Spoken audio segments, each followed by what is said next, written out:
Hello friend, welcome to our YouTube channel blog with Saudagar. दोस्तों, आज की इस वीडियो में हम लोग जानेंगे कि अटेस्टेशन फॉर्म को कैसे फिलअप करें।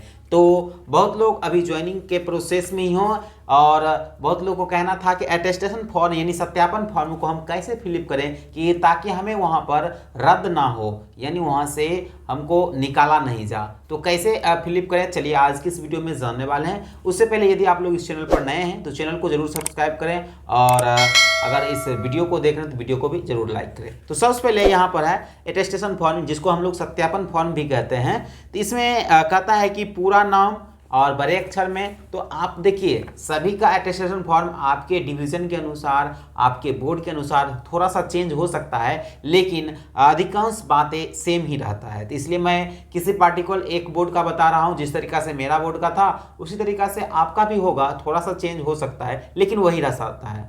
तो सबसे पहले आप अपना नाम लिखिएगा। नाम में एक और बात समझने वाला बात है कि जैसे कि आपका इसमें कुल नाम पूछा है, कुल नाम यानी सरनेम, और उसके बाद पूछा है नाम। तो नाम में अपना नाम लिखिएगा। जैसे कि मेरा है सौदागर तो लिखेंगे सौदागर। उसके बाद कुल नेम या सरनेम में कुमार लिखना है तो कुमार लिख देंगे, ऐसे लिखना है। तो आपका नाम उधर, कुमार इधर, देख लीजिएगा सरनेम। फिर उसके बाद कहता है वर्तमान जो है, वर्तमान पूरा पता। तो वर्तमान में अभी जहाँ है उसका पूरा पता दीजिएगा। तो जिसमें दे सकते हैं विलेज दे सकते हैं, पोस्ट दे सकते हैं, डिस्ट्रिक्ट दे सकते हैं और पीएस दे सकते हैं यानी पुलिस स्टेशन। उसके बाद पिन कोड जरूर दीजिएगा और स्टेट भी दे दीजिए, जगह है आप दे दीजिए। उसके बाद फिर पूछा है अस्थाई निवास का पूरा पता। अगर अस्थाई निवास का मतलब कि आप जो फिक्स वहीं रहते हैं उसका भी पता देना। अगर सेम है तो दोनों को सेम कर दीजिएगा, या तो उसमें भी लिख सकते हैं, आपका मन। उसके बाद आगे आपको पाकिस्तान में तो रहते नहीं हैं, इसमें कुछ फिलिप नहीं करना है। नेक्स्ट पेज में हम लोग आते हैं तो देखिए इसमें अगर आप विदेश में बहुत दिन तक रहे हैं, किसी स्थान पर, पार्टिकुलर स्थान पर 10 साल 15 साल ऐसे रहे हैं, तो आपका उसका डिटेल देना है। और नहीं रहे हैं, गांव में ही सब दिन है तो कोई दिक्कत नहीं है, कोई डिटेल नहीं दीजिए चलेगा। बहुत लोग इसमें गांव का भी नाम लिख दिया कि जन्म से लेकर अभी तक मैं गांव में ही हूँ, तो उसका भी ठीक है, कोई दिक्कत नहीं है। ठीक, आगे है। उसके बाद थोड़ा सा ध्यान दीजिएगा, जहाँ पर पिता माता, उसके बाद आपके भाई बहन, ये डिटेल बहुत लोग को भरने में दिक्कत होती है। तो ये कैसे भरेंगे वो चलिए सीखते हैं। तो सबसे पहले आपका है इसमें पिता। तो पिता में आपका उसका नाम दे दीजिएगा, जो भी नाम होंगे। उसके बाद पूछता है राष्ट्रीयता, यानी उसका अगर भारत से हैं तो इंडियन दीजिए। फिर पूछता है जन्म स्थान। तो देखिए जन्म स्थान, वो उनका जन्म कहाँ हुआ। तो पिताजी का जन्म तो उनके गांव में ही हुआ होगा, तो उनके गांव का नाम लिखिएगा। उसके बाद पूछता है कि पेशा। वो पेशा मतलब होता है उसका क्या है, यानी वो क्या काम करते हैं। तो जैसे अगर कोई मजदूरी करते हैं तो उसका लेबर दीजिएगा, अगर कोई टीचर हैं तो वो टीचर दीजिएगा। तो इस तरीका से पेशा हो गया। फिर कहता है वर्तमान डाक पता, यानी अभी जो है उसका पता देना है वर्तमान में, तो वर्तमान का जो होगा वो दीजिएगा। लेकिन फिर से पूछा अस्थाई निवास का पता। देखिए बहुत लोग ये दोनों में कंफ्यूज हैं। होता है क्या, अगर आप लोग किसी दूसरे जगह रहते होंगे तो वहां पर क्या होता है कि घर कहीं और है, रहते कहीं और है, इसलिए ये दोनों दे दिया। अगर सेम ही है तो सेम दीजिए, कोई दिक्कत नहीं है इसमें। फिर नेक्स्ट आता है, इसी में देखिए इसी का 3 नाम दे दिया है तो इससे कोई लेना देना नहीं है। आगे है माता। माता का नाम लिख दीजिए। माता का नाम लिखने के बाद वो उसी तरह राष्ट्रीयता क्या है, तो इंडियन है तो इंडियन दीजिएगा। हाँ, अब रही बात यहाँ पर कि पूछ रहा है कि जन्म स्थान। तो माता तो आपके गांव में जन्म नहीं ली होगी, वो अपने गांव में ली होगी, यानी आपका ननिहाल का नाम लिखना है। तो यहाँ पर आप अपना ननिहाल का नाम लिखिएगा।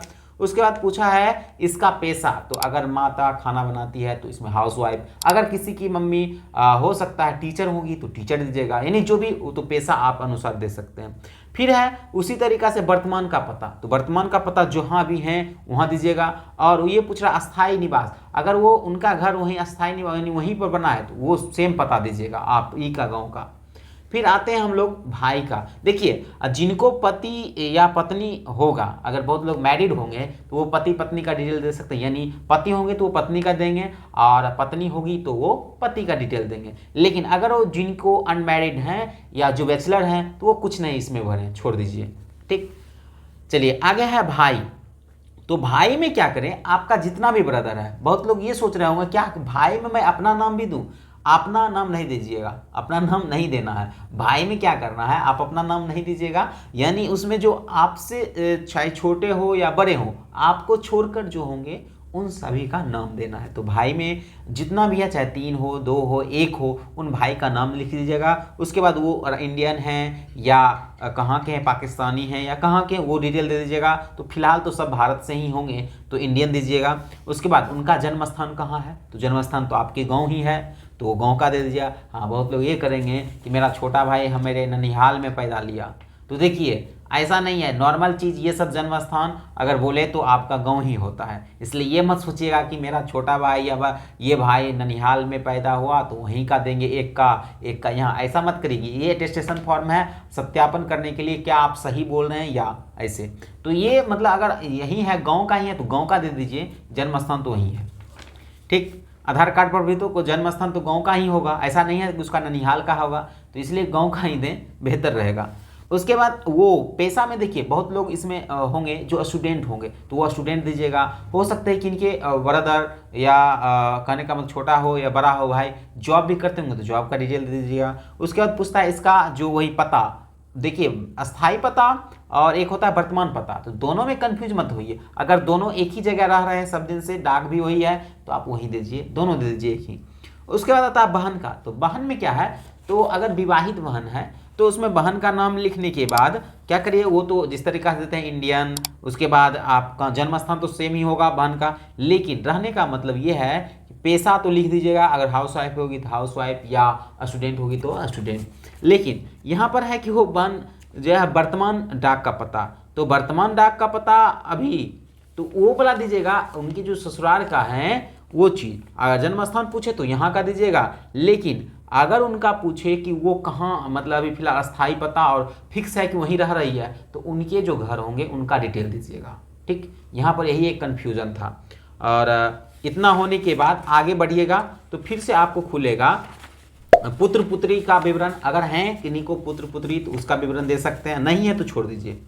फिर पूछा है जन्म तिथि, देखिए यहाँ से आपको फिर अगला पेज जब जाइएगा आप पेज पलटते जाइएगा, हो सकता है आपको इस पेज में नहीं मिले, आगे पेज में मिल सकता है, ध्यान दीजिएगा।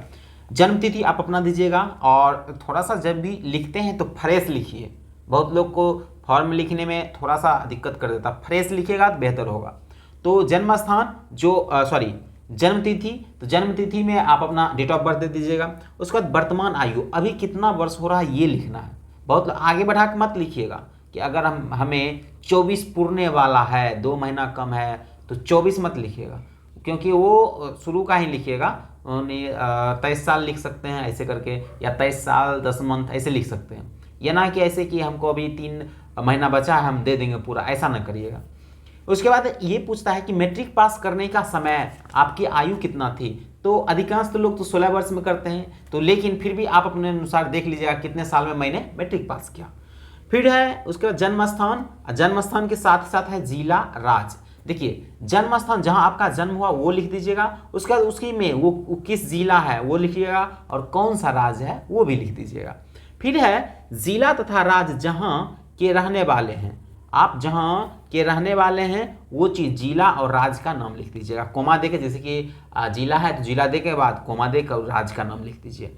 फिर कहता है कि जिला तथा राज्य जहां आपके पिता मूलवासी हैं, अब देखिए पिताजी कहाँ रहते थे उनका डिटेल देना है, जिला और राज्य देकर। फिर पूछता है धर्म, आपका धर्म क्या है, हिंदू मुस्लिम सिख ये जो भी है वो दे दीजिएगा।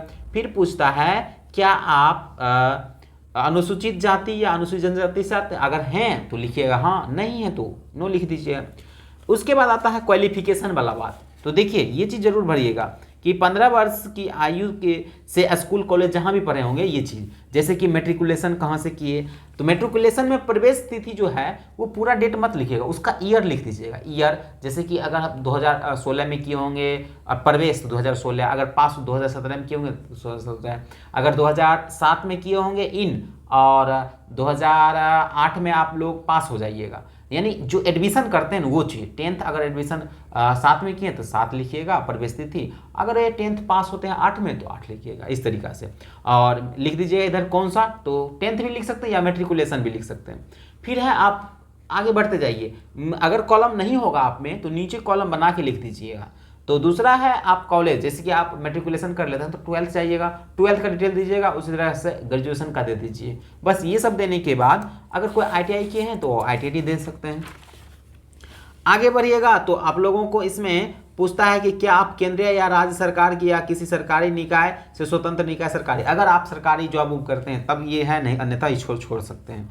फिर कहता है आगे ये बात जरूर भरिएगा सही से, यहाँ पर इस बात को आपको सही भरना है, यानी ये पुलिस रिकॉर्ड में पिछली आपको नौकरी से जो आप दे रहे हैं उसमें पुलिस रिकॉर्ड के बारे में जैसे कि क्या आप कभी गिरफ्तार हुए हैं, अगर हुए हैं तो दीजिएगा हाँ, नहीं हुए हैं तो नहीं दीजिएगा। अगर आप पर कोई भी केस मुकदमा ये सभी नहीं है या आप कभी भी ये सब के चक्कर में नहीं पड़े हैं तो आप सभी में नो कर दीजिएगा। इसी तरीक़ा से भरा जाता है। हाँ, अन्यथा आपको क्या करना, वहाँ पर ज़रूर पढ़ लीजिएगा कि उसमें क्या क्या पूछा गया है। फिर आगे बढ़ते हैं। आगे बढ़ने के बाद आपको मिलता कहता अपने क्षेत्र के 2 जिम्मेदार व्यक्ति या 2 निर्णायक व्यक्ति का नाम लिखें जिन्हें आप जानते हैं। देखिए इसमें है कि आपको, आप जिसको जानते हैं उन्हें 2 व्यक्ति का नाम लिख देंगे। नाम ही लिखने के लिए कहता है तो नाम लिख सकते हैं आराम से, जो भी हैं तो नाम लिख दीजिएगा। उसके बाद कहता है उम्मीदवार का हस्ताक्षर, तो देखिए हस्ताक्षर कर दीजिएगा, साथ ही साथ डेट लिख दीजिएगा और पैलेस जहां आप साइन कर रहे हैं वो पैलेस लिख दीजिएगा। बस हो गया, इतना हो गया आपका काम। लेकिन इसी के साथ साथ कहता है पहचान प्रमाण पत्र यानी आइडेंटिटी कार्ड, आइडेंटिटी सर्टिफिकेट। तो अब आपको इस फॉर्म को आइडेंटिफाई करना पड़ेगा किसी ना किसी ऑप्शन से। कौन कौन ऑप्शन कर सकते हैं, तो सबसे पहले है केंद्रीय या राज्य सरकार के राजपत्रित अधिकारी, इससे आप आइडेंटिटी जो होता है सर्टिफिकेट ये बनवा सकते हैं। उसके बाद कहता है जो अगर चुनाव जैसे सांसद हो गए, ये सब हो गए, ये सब तो उतना आसानी से मिलते नहीं है, तो मैं यही सजेशन दूंगा कि आप आराम से आप अपने जो लास्ट कॉलेज गए होंगे ना वहाँ चल जाइए। तो जहाँ लास्ट क्वालिफिकेशन किए होंगे वहाँ पर जाने के बाद आपको जो वहाँ के प्रिंसिपल होंगे वो ये पहचान पत्र आराम से बना सकते हैं। पोस्ट मास्टर भी बना सकता है, या कहता है इसमें उस मान्यता प्राप्त स्कूल या संसाधन के प्रधानाचार्य जहाँ से उम्मीदवार ने आखिर में पढ़ा ले, यानी आखिरी में जहाँ पढ़े हैं ना वहाँ जाइएगा, उनके जो प्रिंसिपल होंगे तो वो आपको पहचान पत्र बना सकते हैं। इसमें है क्या, तो आपको कुछ नहीं वो करेंगे, वो सारे बात को देख लेंगे और कितने वर्ष से वो जान रहे हैं उस बात को लिखेंगे। उस बात को लिखने के बाद वो अपना साइन करेंगे, डेजिग्नेशन दे देंगे, बस हो गया और कुछ नहीं है। इसमें इतना ही है, प्लेस दे देंगे, दिनांक दे देंगे, तब जाके आपका अटेस्टेशन फॉर्म जो है फाइनली तैयार हो जाएगा। इस तरीक़ा से अगर आप अटेस्टेशन फॉर्म को भरते हैं तो आपको गलत नहीं होगा। आई होप ये तो वीडियो लंबा हो गया होगा, लेकिन ये वीडियो आपके लिए काफ़ी हेल्पफुल होगा। आई होप कि आपको मैंने सारी बताया सही, और आप लोग भी भरिए, और कोई दिक्कत आता है तो आप लोग कमेंट बॉक्स में ज़रूर लिखिए। तो मिलते हैं किसी नेक्स्ट ब्लॉग में, और यदि आप लोग अभी तक इस चैनल को सब्सक्राइब नहीं किए हैं तो ज़रूर करें, क्योंकि इस परिवार को जितना बेहतर बना सकते हैं आप लोगों के सपोर्ट से ही बनेगा। तो मिलते हैं किसी नेक्स्ट ब्लॉग में, तब तक के लिए जय हिंद, धन्यवाद।